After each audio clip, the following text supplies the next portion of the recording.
बहन ले बात करे मना करे गए युवक के ऊपर हमला हुई, मौका में मौत। छत्तीसगढ़ के शक्ति जिला के जैदेपुर ब्लॉक के सेंद्री गांव में दिल दहला दे वाला घटना आगू आए है। जानकारी बता दी कि एक युवक आरोपी ले अपन दो बहन के संग मिल के धारदार हथियार ले हमला कर दिस, जेकर ले मौका में मौत हो गई। सूचना में पुलिस आरोपी और ओकर दो बहन के खिलाफ हत्या के मामला दर्ज करिस। संदर्भ में एसडीओपी शक्ति तस्लीम आरिफ बताइन कि सेंद्री रहुइया एकलव्य रात्रि के बहन तालाब नहाए गए रही, जी हाँ गाँव के राम नारायण सुल्तान मौजूद रहीन। दोनों के बीच बात हुई, जेकर ले नाराजगी व्यक्त करत हुए अपन भाई एकलव्य रात्रि के पास जाके शिकायत करीन। एकलव्य समझाए स्थिति राम नारायण के घर गई, जी हाँ अपन बहन ले बात नहीं करे बोलिस और राम नारायण एकलव्य के बीच वाद विवाद और लड़ाई झगड़ा हुई।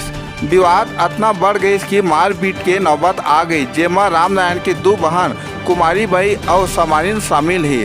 राम नारायण और ओकर बहन मिल के एकलव्य के ऊपर धारदार हथियार ले हमला कर दी, जेकर ले एकलव्य घायल हो गई।